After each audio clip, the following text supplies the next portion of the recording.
Hello everyone, you are watching a fragment of the Countdown program for May 25, 2023. Today is Thursday. Bonus story: Get Out of Civilization. About the planned isolation of furry diplomats, and not only. Look at Daily Motion. The full version is on Patreon. And thanks to everyone who is becoming our patrons right now. And I'm moving on to the main topic. This night in Moscow, the building of the Ministry of Defense on Frunzenskaya embankment was shrouded in smoke. The Ministry of War smoked a little, then the smoke dissipated, leaving behind a pungent odor. Nothing, it smells of sulfur. Satan himself came to Shoigu, the Muscovites decided. At the same time, the Ministry of Defense itself said that nothing of the kind happened there. And, as always, they lied. It was on May 24 that Shoigu signed a document on the deployment of nuclear weapons in Belarus. At the same time, the head of the Russian Defense Ministry said that Russia would control tactical nuclear weapons in Belarus, as well as make a decision on their use. Devilry was going on around Shoigu himself. The day before, Prigozhin recorded such an insulting interview, almost obscuring the daughter and son-in-law of the Minister of Defense, that no one had any doubts that there was a serious force behind the bald boar.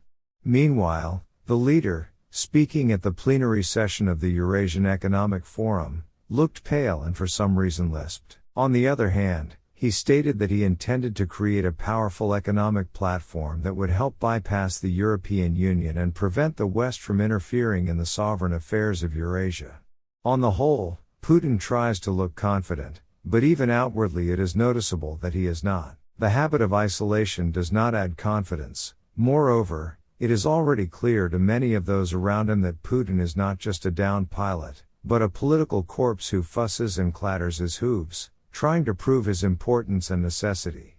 The black mark of the International Criminal Court continues to operate. And then there's Vadim Skibitsky, deputy head of the main intelligence directorate of the Ukrainian Defense Ministry, who said in an interview with Welt that Putin is a target for elimination. Putin notices that we are getting closer and closer to him, but he is also afraid of being killed by his own people, Skibitsky specified, adding that Prigozhin is also on the list of persons subject to Kobzonization. Our priority is to destroy the unit commander who orders his men to attack, he explained. So the Ministry of Defense shrouded in smoke is not the last bad sign for Moscow. Even the RDK raid in the Belgorod region was easily survived there, and no matter how much they discussed the ill-fated interview of the Wagnerian ghoul, no one personally slandered him on a tambourine. On the contrary, everyone is discussing the boldness of the wording and wondering, what mighty uncles are behind this loose leather dog? But when Kobzon's singing is heard in the Kremlin, the most interesting thing will begin. In the meantime, Prigozhin's interviewer Konstantin Dolgov was fired from the editorial office of the Cart Online propaganda project. But because it is not necessary to breed cemetery grace on the air and allow Kuzhugedik to be rinsed, so around and step march, at 2. One Shoigu is here, the other is there. Become our patrons now and look further in this program. Prigozhin announced that he was taking his ghoul out of Bakhmut. The Ministry of Defense of Ukraine confirmed this information. According to Deputy Defense Minister Anna Maliar, Wagner units in the suburbs of Bakhmut have been replaced by regular Russian army units. Official Kyiv declares that the counteroffensive of the armed forces of Ukraine has actually begun.